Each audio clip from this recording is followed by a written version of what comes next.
Aquarians, let's see कि 19 दिसंबर 2030 का divine message, goddess guidance, universal message क्या है आपके लिए। आज यूनिवर्स आपको क्या गाइडेंस देना चाहते हैं।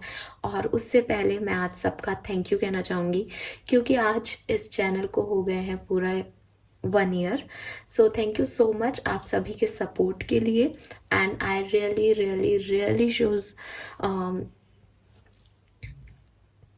And I really really thanks to all, आपके सब्सक्रिप्शन के लिए, आपके कमेंट्स के लिए, आपके जब भी मैंने कुछ पूछा आपसे तो आपने मुझे गाइड किया सही तरीके से कि मैं कैसे आगे प्लान करूँ। उन सब चीज़ों के लिए जो आपने इस चैनल को दी, जो आपने मुझे दी, मेरे हेल्थ इश्यूज़ पे आप सबके कमेंट के लिए थैंक यू सो मच दिल से। एंड यस ऑफकोर्स यूनिवर्स का और हायर एनर्जीज़ का तो शुक्रिया है ही कि उन्होंने मुझे ये मीडियम बनाया कि मैं आपके और उनके बीच का जो गैप है वो कंप्लीट कर सकूं, फिल कर सकूं। So let's see Aquarius, second year में हम बढ़ रहे हैं, दूसरे साल में बढ़ रहे हैं इस चैनल के। तो आई होप कि और ज़्यादा अच्छा और सही एक्यूरेट रीडिंग्स मैं आप तक लेके आऊँगी। तो लेट्स सी कि 19 दिसंबर 2023 के लिए डिवाइन मैसेज, गॉडेस गाइडेंस क्या है।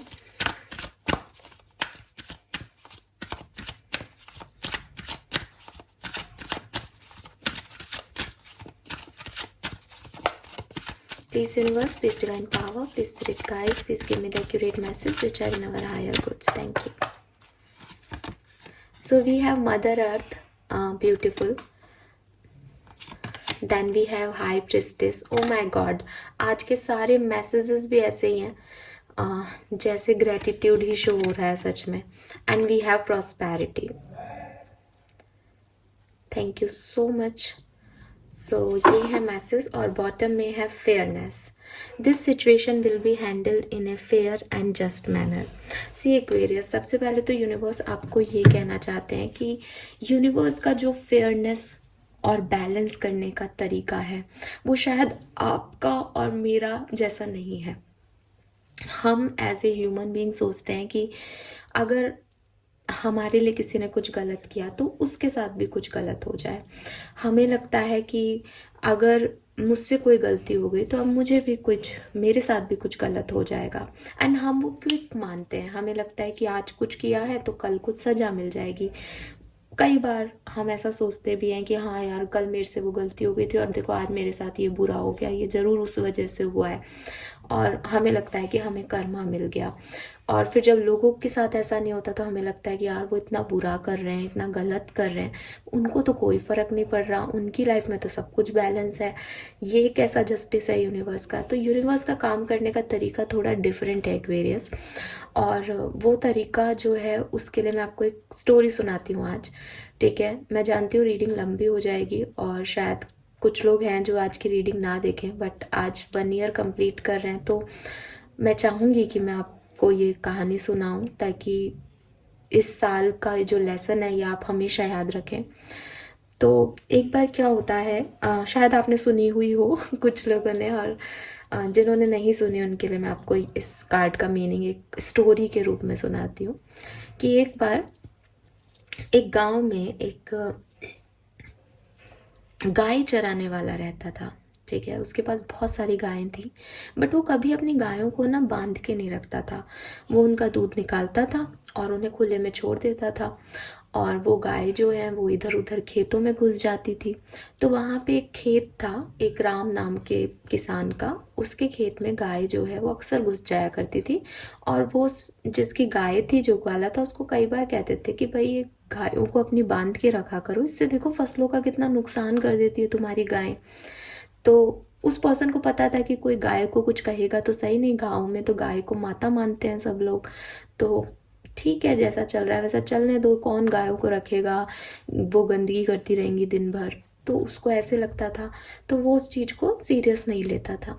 अब एक बार क्या हुआ कि रात को किसान जो था उसने देखा कि बहुत सारी गाय जो हैं वो उसके पूरे जो भी उसका खेत है उसकी बाउंड्री लाइन को क्रॉस कर रही है और उसके खेत फसलों को बर्बाद कर रही है। उसको बहुत गुस्सा आया, उसको उसको गुस्सा आया तो वो बाहर गया, उसने उन गायों को हटाने की कोशिश की, लेकिन वो गाय नंबर्स में ज़्यादा थी और अंधेरा भी हो गया था, तो उसको समझ नहीं आ रहा था। तो उसने बहुत बार उनको कहा कि भाई जाओ अच्छे से, क्योंकि गाय माता होती है, वो भी उस गांव का ही किसान था, तो उसके लिए भी वो तो जो था जीव था, तो उसका मान सम्मान वो पूरी तरह से रख रहा था। लेकिन एट द एंड उसको लगा कि यार ये तो गलत हो रहा है, ये तो सारी फसल खा जाएंगी, ये तो समझ ही नहीं रही, इसको रोकता हूँ तो वो भागती है, उसको रोकता हूँ तो वो भागती है।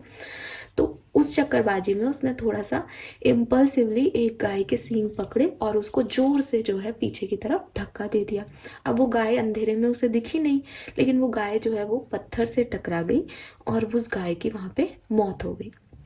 अब जैसे ही सबको ये पता चला कि ये गाय मर गई है इस किसान के खेत में, तो जिसकी वो गाय थी वो व्यक्ति आ गया, उसने सरपंच को बुला लिया और उसने कहा कि भाई ये देखो क्या हो रहा है आपके गांव में, गाय की हत्या कर रहा है, गौ हत्या का पाप लग गया। अब वो किसान भी बहुत बेचारा परेशान हुआ, क्योंकि बचपन से वो भी इसी सब को पढ़ के जो है वो हुआ था कि उसने गौ हत्या कर दी, उससे गलती तो हो ही गई है, उसकी उसकी गलती है। और सरपंचों ने भी उस किसान को कहा कि तुमने गौ हत्या की है, तुम्हें दे मतलब इस गांव से जाना पड़ेगा, अब तुम निकल जाओ इस गांव से। अब उसकी बीवी और बच्चे बहुत परेशान हुए, बोले कि हम भी साथ चलते हैं, हमारे हमारे साथ क्या ही होगा इस गांव में आपके पीछे से। बट किसान बोला कि भाई पहले मैं अपने पापों का प्रायश्चित करूंगा, तो उसके बाद मैं तुम्हें ले जाऊंगा इस गांव से। जब तक मैं अपने पापों का प्रायश्चित ना करूं तब तक तो भाई तुमको यहीं रहना पड़ेगा, क्योंकि अभी तो मैं पापी हूँ, एक पापी के साथ तुम भी क्या रहोगे।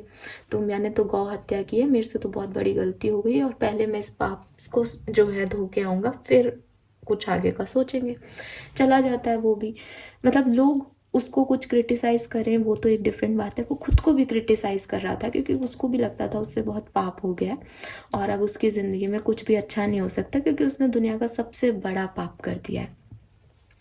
अब ऐसे ही वो भटकता रहता है, अलग अलग जो है जगह जाता है, अपने जो भी धार्मिक स्थल होते हैं उन पे जाता है, कहता है कि मेरे से गलती हो गई, प्लीज़ मुझे माफ़ करें। ऐसे घूमते घूमते कुछ महीनों बाद उसे एक साधु मिलते हैं, तो वो उन साधु के उसमें बैठ जाता है। तो वो साधु से कहते हैं कि क्या हुआ, तुम क्यों परेशान हो। तो वो किसान बोलता है कि महाराज मुझसे बड़ा पाप हो गया, मैंने गौ हत्या की है और गौ हत्या का पाप से तो मैं कभी भी मुक्ति नहीं पा पाऊंगा, मुझे पता है। लेकिन मैं सोचता हूँ कभी कभी कि मेरी की हुई गलतियों की सजा मेरे बीवी बच्चे भुगत रहे होंगे।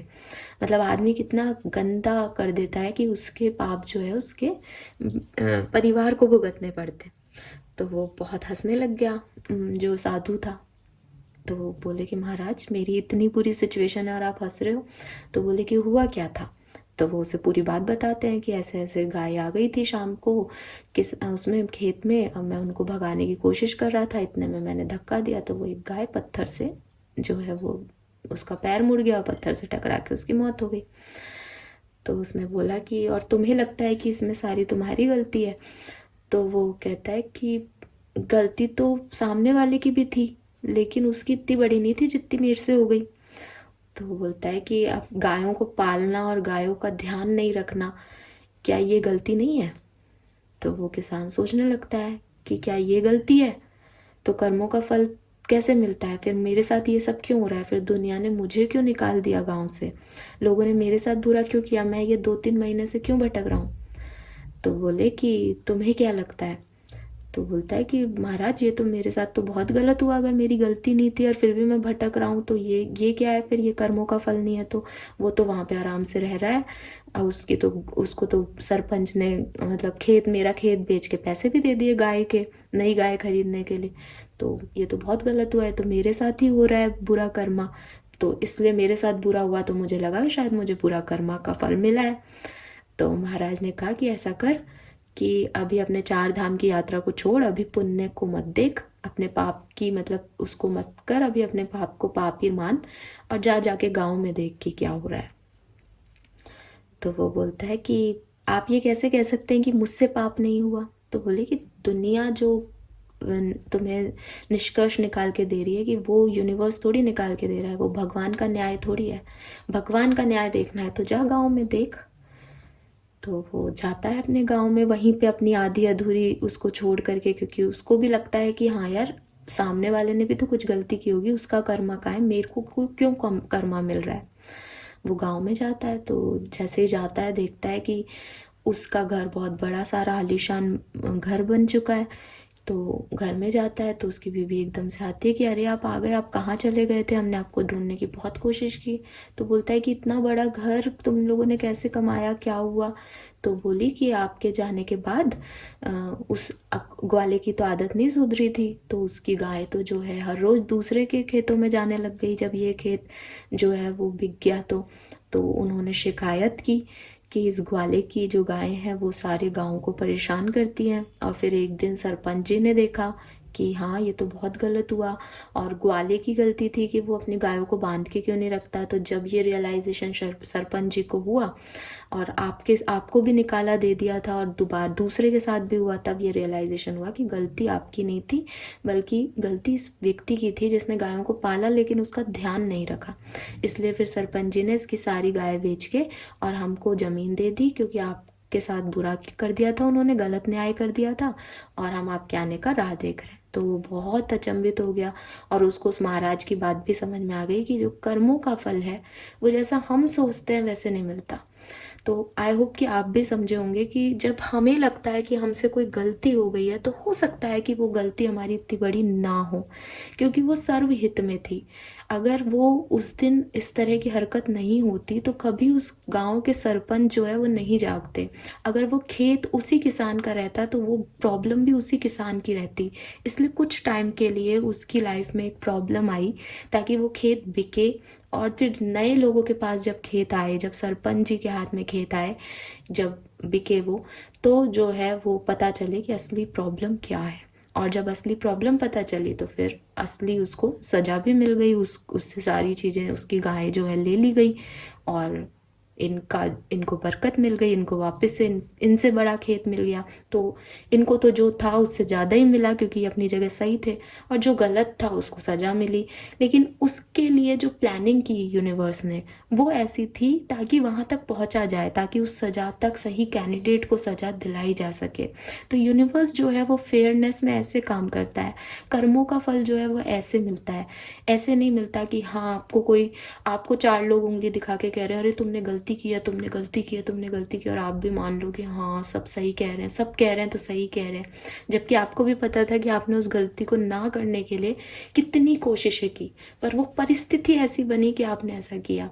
तो जो कर्म होते हैं ना आपके, उनका फल मिलता है एक्वेरियस। किसी बात को कहा गया है और वो वैसे ही आपको जीना है, उसका फल नहीं मिलता है आपको कभी भी। तो यूनिवर्स का जो कर्मों का देने का तरीका है वो आप और मैं नहीं समझ सकते। और ये कहानी मैं आपको एक बार पहले भी सुनाना चाहती थी, बट टाइम की वजह से मैंने नहीं सुनाई थी। बट आई होप कि आप इस चीज़ को समझेंगे। तो फेयरनेस में चीज़ें होंगी, बस आप यूनिवर्स पे छोड़ दो, यूनिवर्स पे छोड़ दो। थोड़ी सी आपको समस्या आएगी, थोड़ा सा आप पे पाप भी चढ़ सकता है, थोड़ा सा आप उसको पुण्य में भी बदलोगे, थोड़े से स्ट्रगल भी झेलोगे, लेकिन अगर आप सही हो तो सही मिलेगा, बरकत मिलेगी। अगर गलती की है तो सजा मिलेगी। आप या कोई और इस पाप और पुण्य के खेल से बच नहीं सकता। लेकिन ये पाप और पुण्य आपके और मेरे हिसाब का नहीं है, इसे यूनिवर्स पे ही छोड़ दो। अगर लगता भी है कि सामने वाले को सजा मिलनी चाहिए, तो भी उसको यूनिवर्स पे छोड़ के यही कहना चाहिए कि अगर आपकी नज़र में वो गलत है तो सजा मिलेगी। और खुद से किसी जजमेंटल नहीं होना चाहिए, आप उसकी परिस्थिति में नहीं हो, ठीक है। आप सिर्फ एक साइड ऑफ कॉइन देख रहे हो, आप सिर्फ वो देख रहे हो कि इस व्यक्ति ने मेरे साथ ये किया, उस व्यक्ति की क्या परिस्थितियां रही, उस व्यक्ति ने आपके साथ पहले क्या किया। बहुत सारी चीज़ें, बहुत सारे जो फैक्टर्स हैं वो इस पे वर्क करते हैं। फाइन।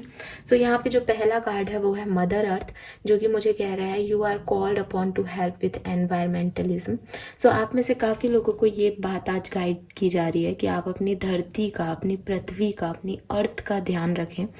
अगर आप ऐसे किसी प्रोफेशन में हैं कि आप मदर अर्थ को नुकसान पहुंचा रहे हैं, तो प्लीज़ खास तौर पे आप उस चीज़ को ध्यान रखें। कोशिशें करें कि आप उनको डायरेक्टली हर्ट ना करें, या कोई ऐसी चीज़ें बनाने की कोशिश करें जिससे कि उसको सेव किया जा सके। फॉर एग्जाम्पल कोई पॉल्यूशन आपकी फैक्ट्री से निकल रहा है और मदर अर्थ की तरफ जा रहा है, आप कोशिश करें कि आप मदर अर्थ को प्रोटेक्ट करें।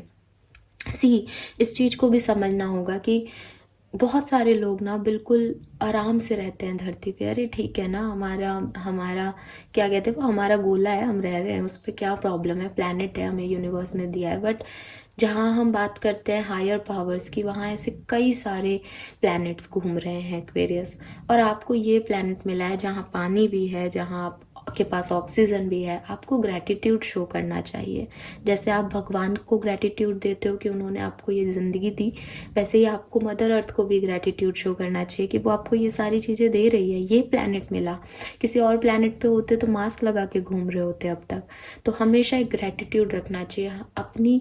अपने शरीर को आप 4 बार धोते हो कि आपकी सोल इसमें रहती है। कई बार मैंने भी बोला है कि हमारी सोल इस बॉडी में है, तो हमें हमारी बॉडी का ध्यान रखना चाहिए, इसे समय समय पे क्लींस करते रहना चाहिए। तो मदर अर्थ पे भी हम पूरे के पूरे, हमारी बॉडी और सोल रह रही है, इतने सारे लोग रह रहे हैं, तो उनकी तरफ भी हमारा कोई ना कोई रोल है। तो अपना रोल वहाँ अपने एनवायरनमेंट की तरफ जो है वो अच्छे से निभाओ, क्योंकि अगर एक्सटर्नल एनवायरनमेंट क्लीन होगा, अगर एक्सटर्नल एनवायरनमेंट प्योर होगा, तभी आपका इंटरनल एनवायरनमेंट प्योर हो पाएगा। सो आपको चाहिए कि आप अपने इंटरनल के साथ साथ अपने एक्सटर्नल एनवायरनमेंट को भी साफ रखें और हेल्दी रखें। Then we have higher priestess, you have divine knowledge that can help other by your spiritual teaching. So जैसे कि मैं ये काम कर रही हूँ, मैंने अभी आपको एक स्टोरी सुनाई, और वो स्टोरी जो है उसका कोई ऐसा लेना देना नहीं है कि कोई चमत्कारी था कि मेरे को आकर के किसी ने कही। ऑफ कोर्स ये वो स्टोरीज होती हैं जो हम कभी किसी से सुन लेते हैं, कभी हम कहीं पढ़ लेते हैं और हमें लगता है कि अच्छा ऐसा, ये मैंने आज तक नहीं समझा, ये शायद मैं मिस कर रही थी या मिस कर रहा था। क्यों? तो वो चीज़ फिर मैंने आपको बता दी। आप में से कुछ जो 2-4 लोगों ने सुनी होगी, शायद फिर आगे इसको कभी फॉरवर्ड करेंगे, शायद वो अब कर्मों को ज़्यादा अच्छे से समझ पाएंगे कि मेरे क्या करने से कैसे लोगों पे अफेक्ट हो सकता है, बोलते हुए, कर्म करते हुए, वो इन चीज़ों का ध्यान रखेंगे शायद। तो ऐसे ही ये चीज़ें आगे फॉरवर्ड होती हैं। तो यूनिवर्स आपको यही कह रहे हैं कि आपके पास भी वो डिवाइन नॉलेज है, या आपको अगर किसी से मिल रही है, फॉर एग्जाम्पल मुझसे ये नॉलेज मिल रही है, तो आप इसे आगे फॉरवर्ड करते जाएं, ताकि ये स्पिरिचुअल टीचिंग जो है वो आगे बढ़ती रहे, फॉरवर्ड होती रहे। ठीक है। And then we have prosperity. Universe is pouring its abundance out to you. Be open to receiving. तो universe आपको बहुत सारी abundance, बहुत सारी prosperity, financial जो आपके abundance है वो, या कोई पर्सनल प्रोफेशनल abundance है वो आपकी तरफ दे रहे हैं। आप उसे रिसीव करें अपने दोनों हाथों से, उसे रेजिस्ट ना करें, उसमें क्वेश्चन मार्क ना खड़ा करें, उसमें जस्टिस की डिमांड ना करें। यूनिवर्स अगर आपको कुछ दे रहे हैं तो बहुत सोच समझ के आपके लिए दे रहे हैं एक्वेरियस।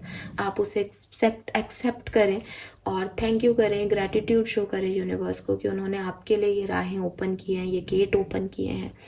सो ये जो है ये आपके लिए गाइडेंस है कि किसी भी चीज़ को ना नहीं कहना है, मदर अर्थ का ध्यान रखना है, और जो भी नॉलेज आपको किसी और से मिल रही है उसे आगे फॉरवर्ड करते जाना है, उसे सुन के भूलना नहीं है, उसे रिपीट करना है अपने माइंड में लोगों से, ताकि वो नॉलेज आगे ट्रांसफ़र होती रहे यूनिवर्स की। फाइन। एंड फेयरनेस का जो रूल है, जो कर्मा का रूल है, मैंने आपको समझाया है, उसे कभी मत भूलना लाइफ में, और अच्छा करने की कोशिश करना। इसीलिए हमेशा कहते हैं कि अच्छे इंटेंशन से किए हुए कामों में कभी गलती नहीं होती। तो गौ हत्या पाप है डेफिनेटली, बट उसके इंटेंशन गौ हत्या नहीं थे कहानी में। उसके इंटेंशन अपने खेत को बचाना था। वो खेत जहाँ वो 4 चीज़ें बो करके लोगों को खाना खिलाता था, किसान था भाई, उसका कर्म अपने खेत को बचाना ही था।